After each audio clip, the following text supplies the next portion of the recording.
Thank you all for joining us today for our COVID-19 briefing for March 24th, 2021. Our first speaker today will be Dr. Bruce Dart with the Tulsa Health Department. Dr. Dart, you have the floor.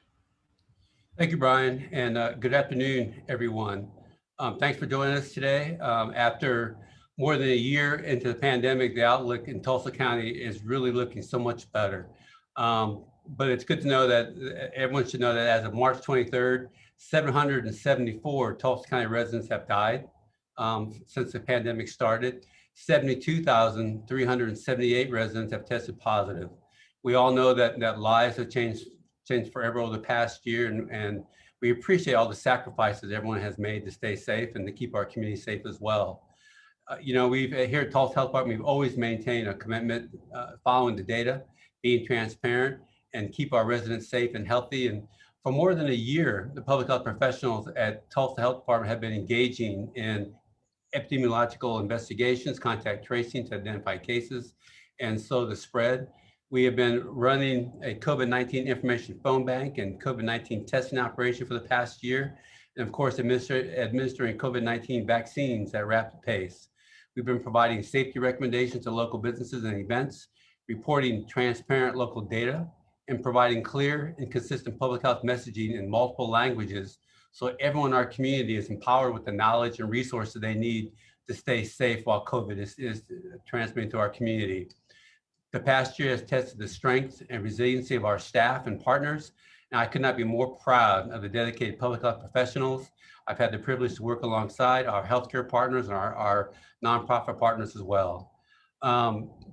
Give you a little overview of some of the data trends we're currently seeing.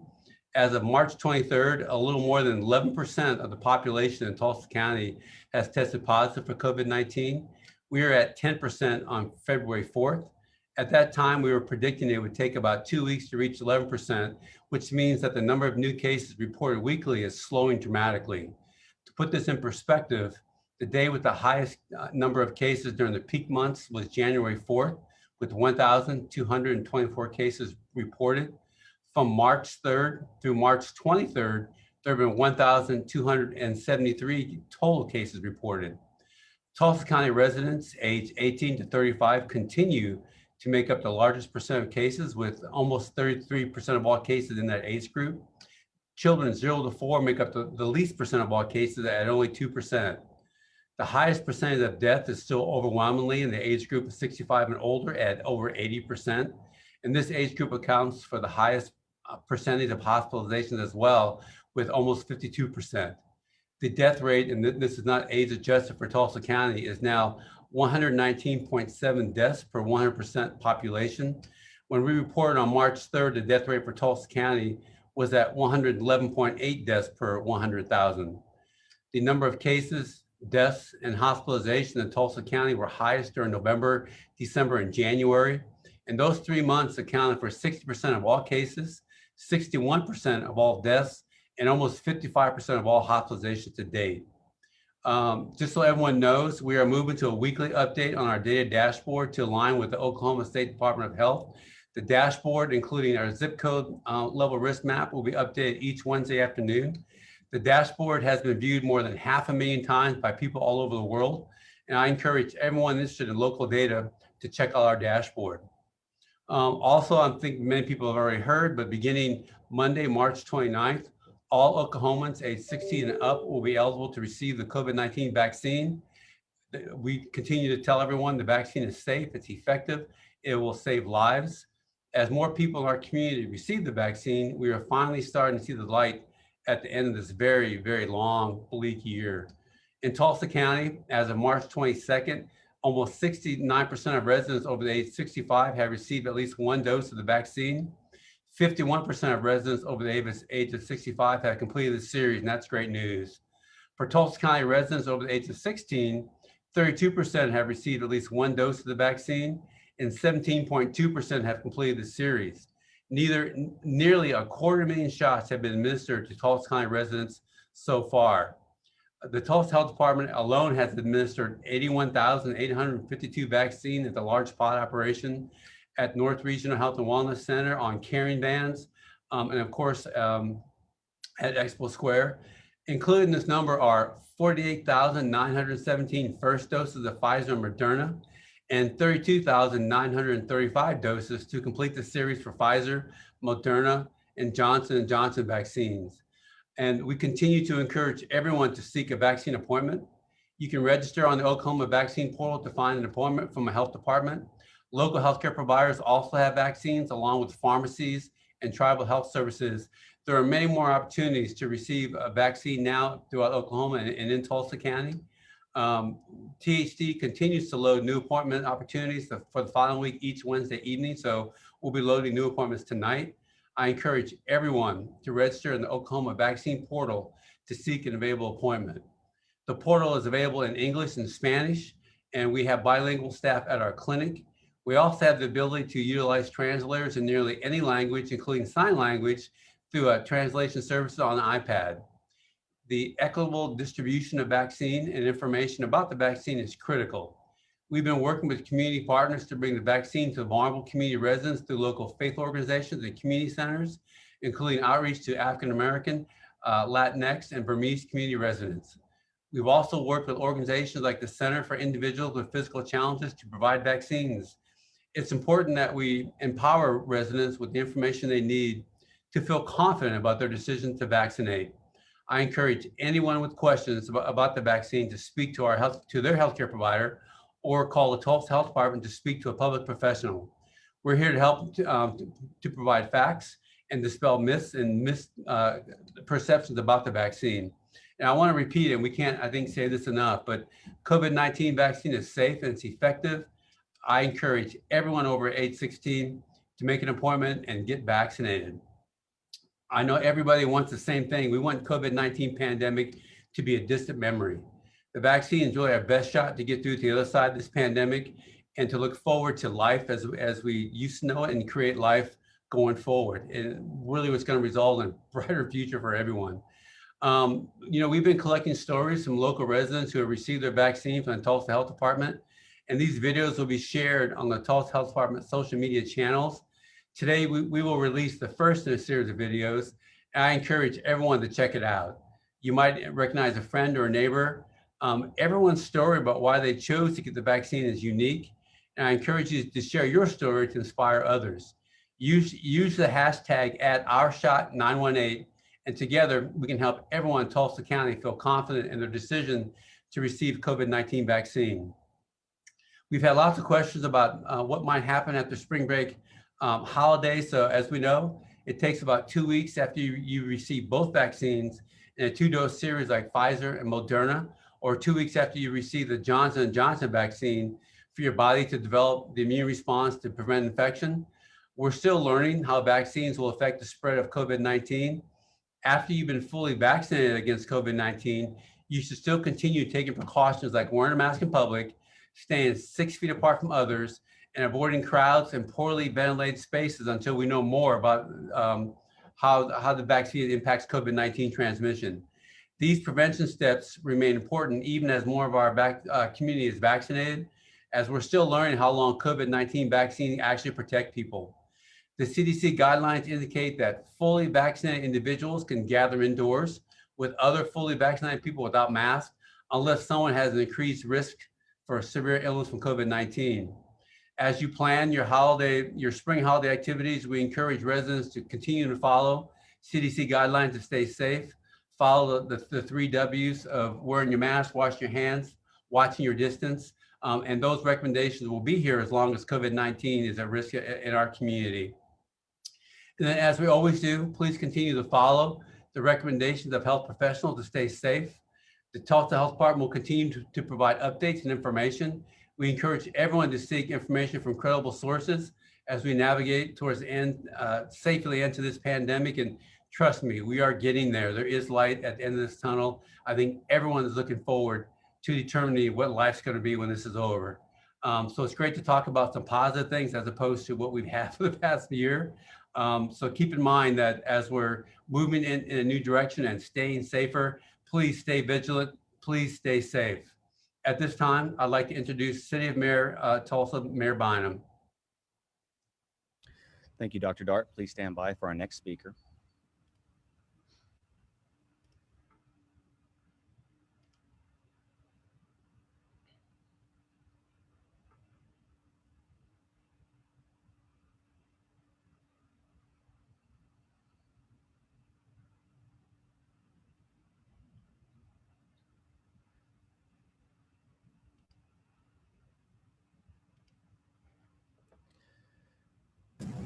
Thank you. We now have Mayor G.T. Bynum. Mayor Bynum, you have the floor.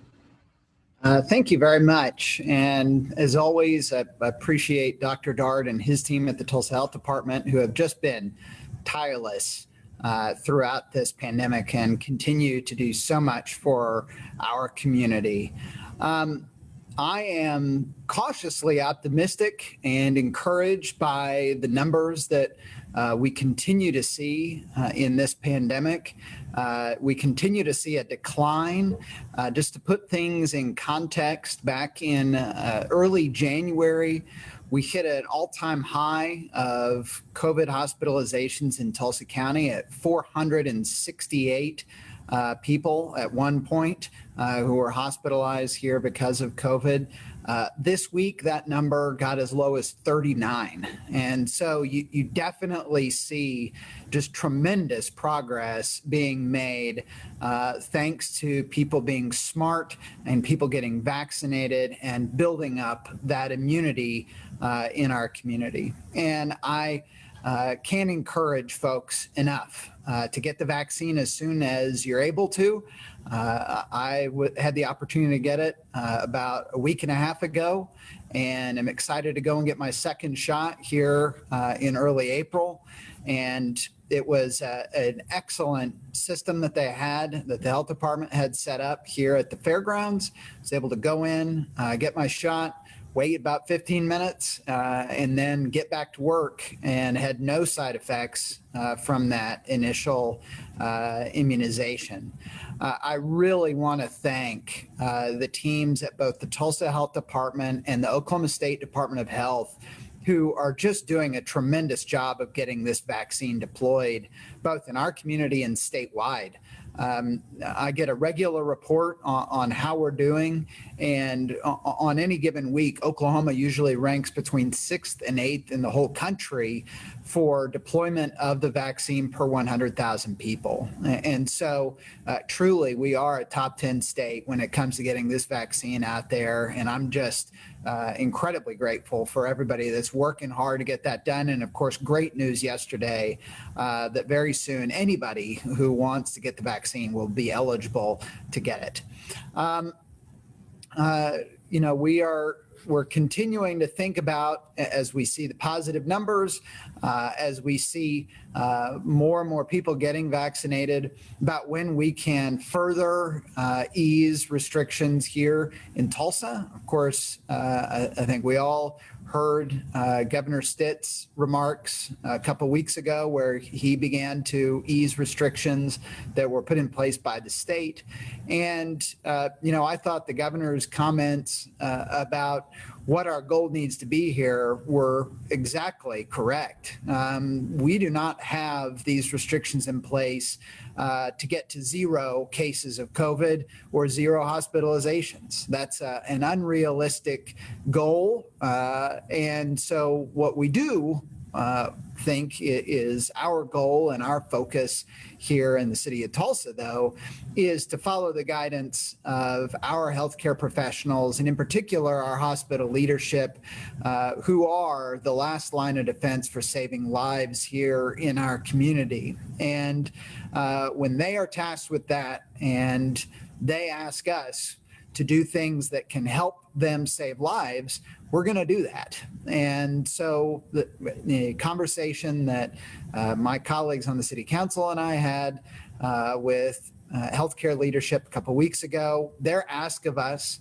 was to get through the spring break holiday and to wait about 2 weeks after that to see what impact that holiday and the related travel from it has on COVID levels in Tulsa County and in hospitalizations here. And that's their ask, and that's what we're going to do. And so we'll be circling back with them about 2 weeks from this past Sunday to talk about what our numbers look like and what our action moving forward ought to be. Right now, our existing ordinance is set to sunset on April 30th. But we're going to follow the data and follow the requests of our healthcare providers here in Tulsa in determining how best we as a city can protect the lives of our neighbors.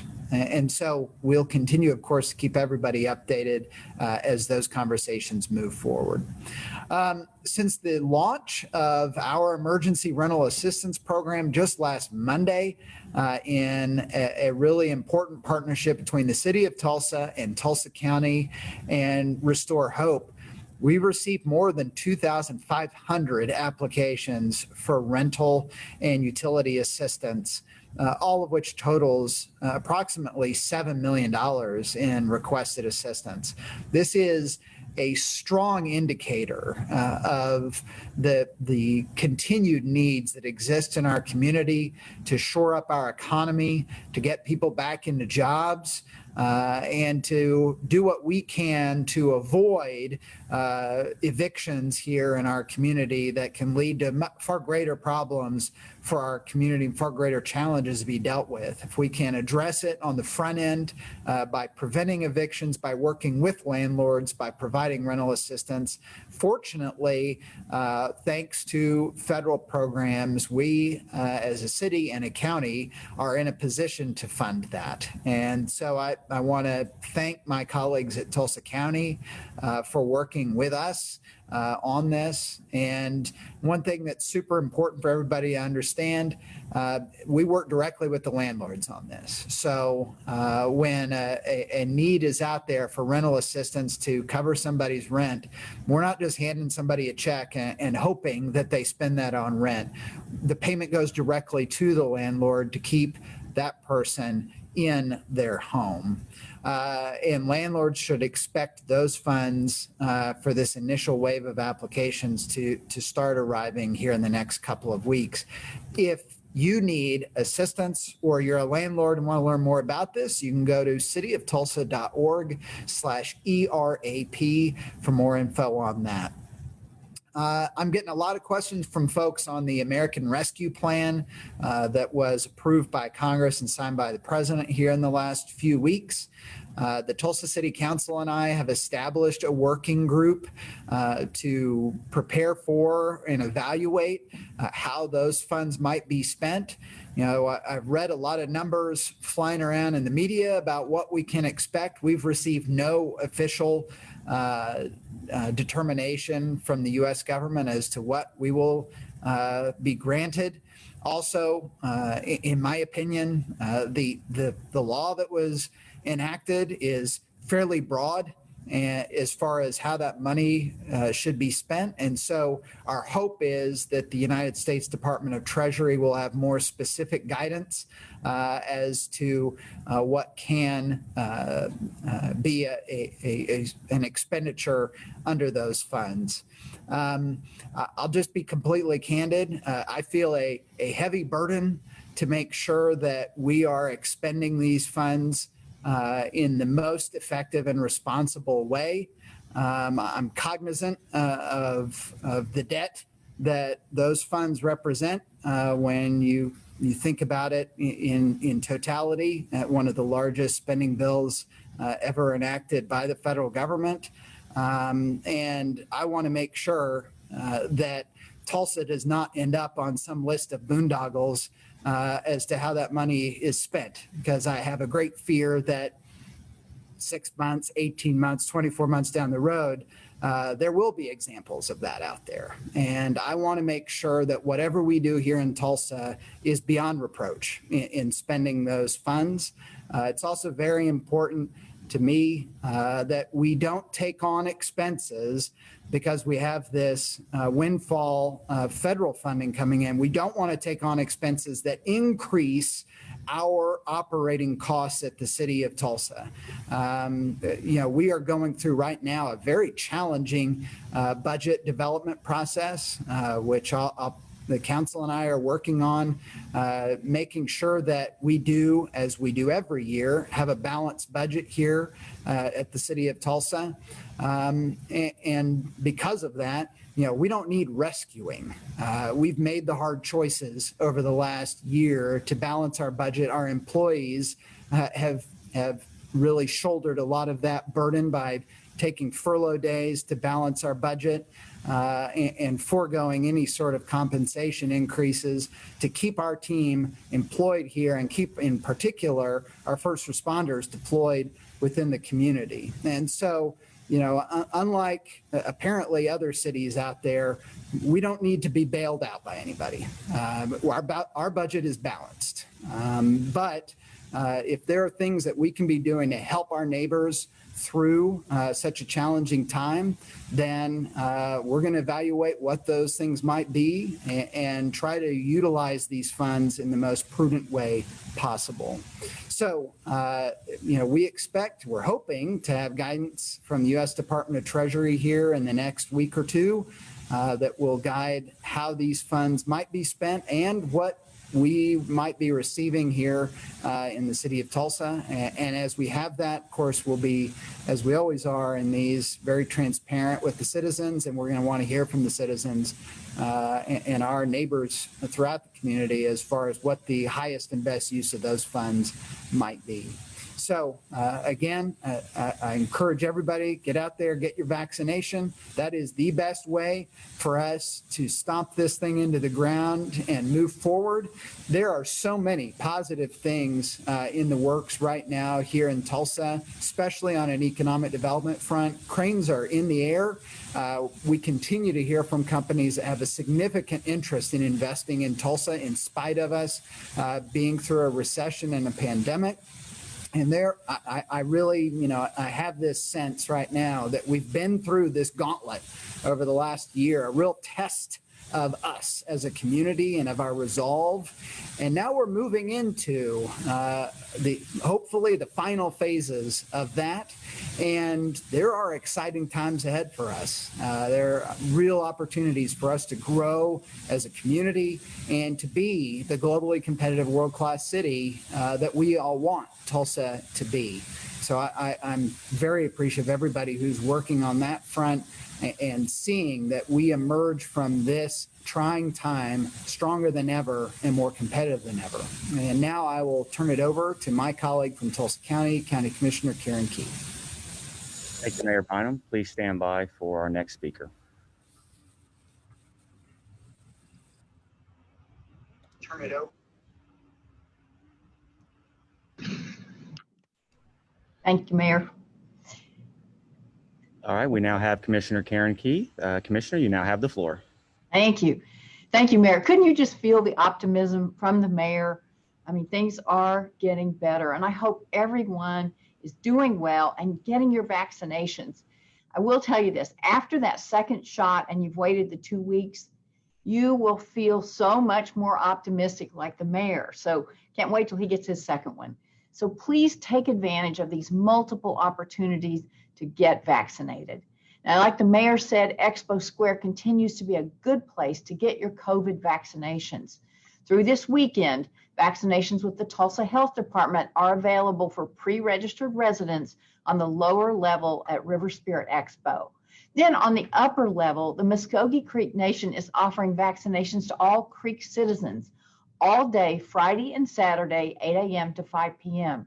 Creek citizens may go to the creekhealth.org to pre-register. And I want to thank all of our tribal nations for their ongoing efforts to help everyone get vaccinated. So much appreciation to them.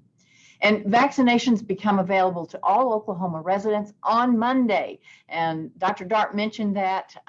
That's just a huge step forward. So go to tulsa-health.org to get a time slot, and be sure to check your local pharmacy website and other retailers to see if vaccinations are available there as well.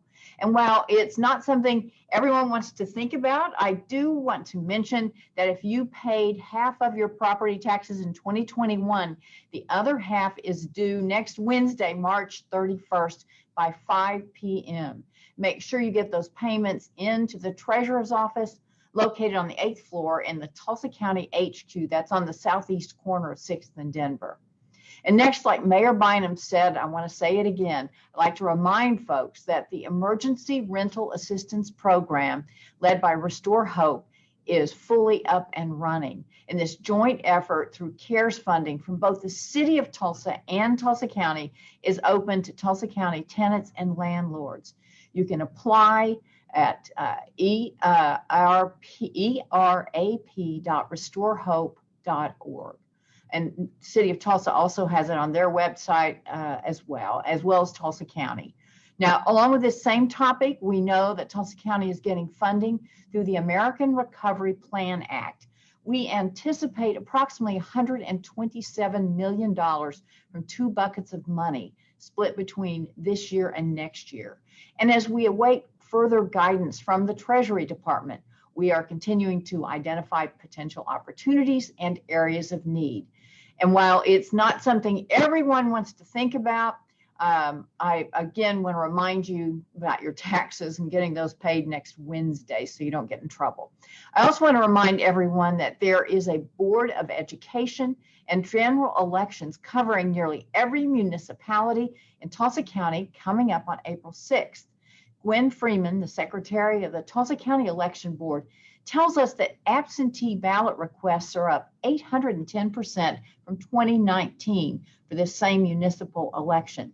And that's as of yesterday morning, and it is still rising. So voters are interested and they're caring about these elections that normally have, a low voter turnout. So it's important to note that these are generally really small elections compared to a major general election. So these numbers are phenomenal, and one can only anticipate what this increase might mean for future elections. Lastly, as Easter approaches, I want to invite all of you to enjoy some fun, socially distanced, and COVID-safe Easter activities at our Tulsa County parks. This Saturday, there is an egg hunt at both Hakey Creek and South County beginning at 9:45. And then at 10 a.m., you can get your picture taken with the Easter Bunny at La Fortune Park. Now, that's all this coming Saturday. And then on April 3rd, you can take a drive through O'Brien Park and grab a goodie bag from the Easter Bunny from 11 to noon near the rec center. And just a reminder that all Tulsa County facilities, including the courthouse and HQ, will be closed next Friday for the Easter holiday. Please enjoy the sun this weekend. Have a happy Easter next weekend. Stay safe and be sure to get that vaccination. Hope to see you all soon. Thank you, Commissioner Keith. Please stand by while we bring back Dr. Dart and Mayor Bynum for question and answer.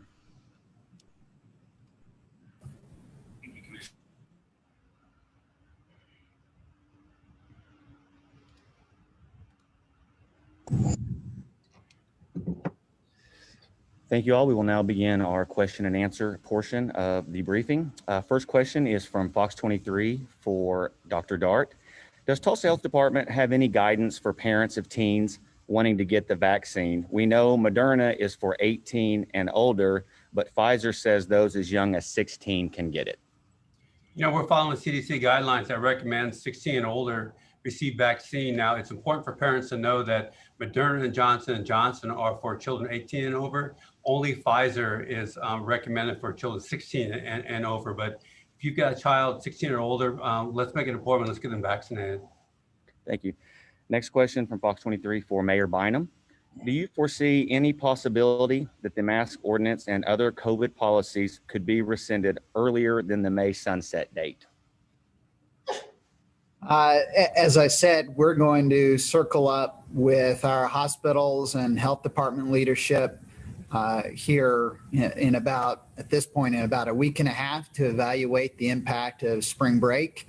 And if they feel like the data is indicating that things are safe to do that, and that's their recommendation, then I think the city council and I would absolutely follow their guidance as we have every step of the way. But one thing I learned early on in this pandemic is not to make predictions. And so we're going to just see what that data shows. I'd remind everybody that, our all-time high that we hit, 468 people, that occurred right about 2 weeks after the Christmas holiday. And so we're definitely cognizant of travel that people did over spring break and want to make sure that we don't see a similar spike to what we saw after that holiday. And so that's the reason for our caution now. I think I can speak for all 10 of us, all 9 of my colleagues and myself. We'd love to lift it, but we're not going to do something. I can say for myself, I'm definitely not going to do something that goes against the requests of the people who are saving the lives of our neighbors right now. Thank you, Mayor Bynum. Next question is from Fox 23 for Dr. Dart. Does the Tulsa Health Department have a number in mind for when herd immunity could be reached? 60% of Tulsa County, 80%? What does that look like? You know, we have this conversation, we really want to start at 70%. But frankly, anything higher than that will ensure that we break that natural transmission. So we started at 70% as our lowest metric, but you know, we really would like to see 100%. Now, we know that children aren't eligible to be vaccinated yet, but there's trials going on now. So we're hoping that by fall, we can actually start vaccinating children as well. So, you know, the more people we get vaccinated, the greater chance we have for breaking natural transmission. And that's our goal, and that's what we're trying to reach. Thank you. Next question is from Channel 6 for Dr. Dart.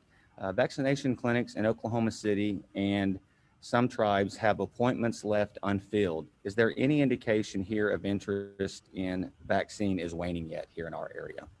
You know, in Tulsa County, our uptake continues to be very high, and we haven't seen, I think, what they've seen in some other places.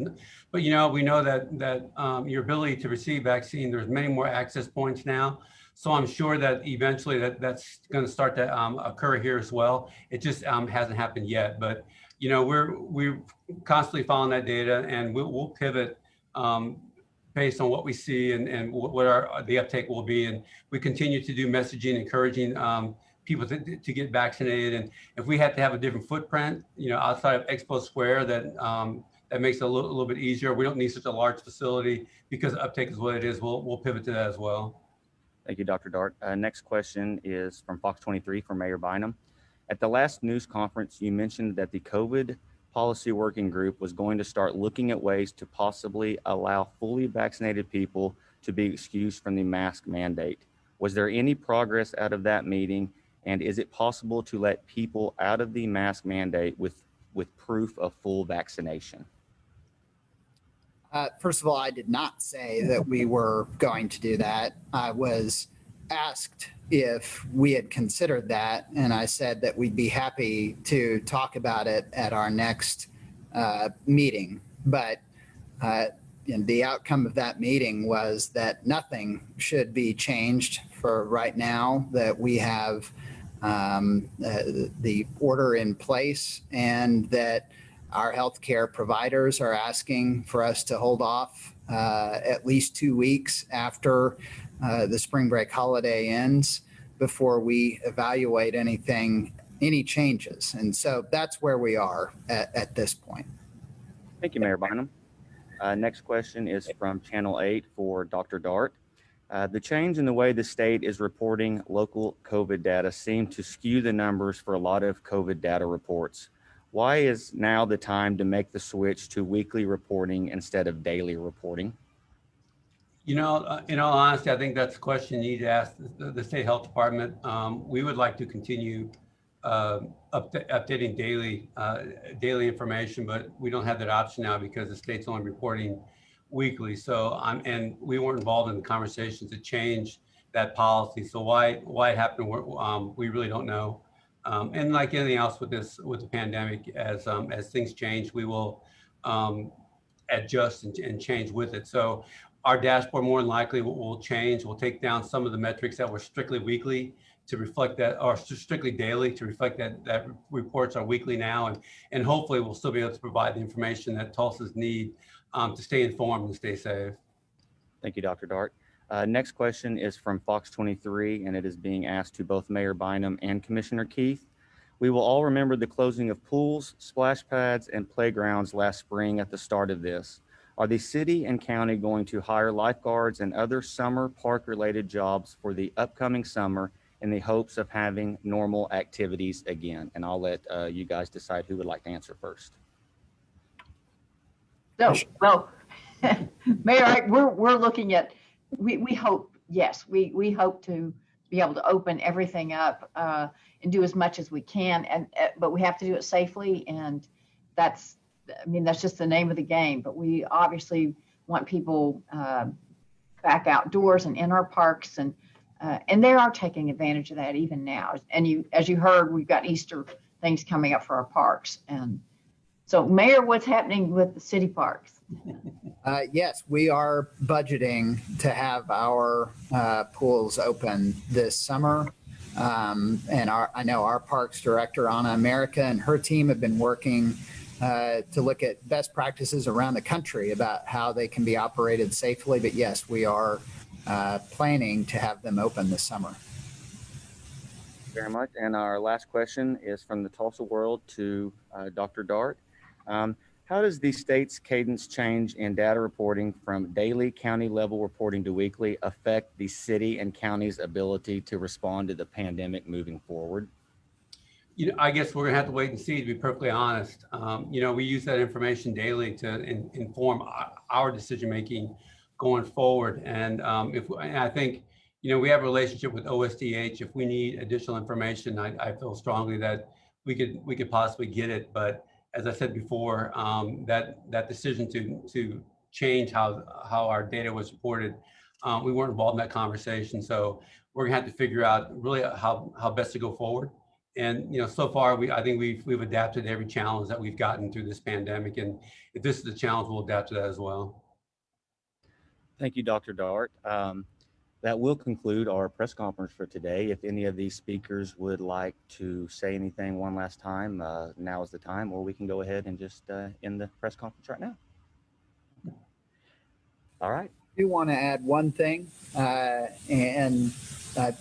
usually the comment section on these is pretty terrible, but somebody did raise a point that I think is valid. I can't say enough about the work that the tribal governments have done in Northeast Oklahoma to get people vaccinated. We are so lucky to have those tribal governments here and so focused on public health in the way that they are. So my sincere thanks to them and their leadership and the work that they're doing to get as many Oklahomans as possible immunized as quickly as possible.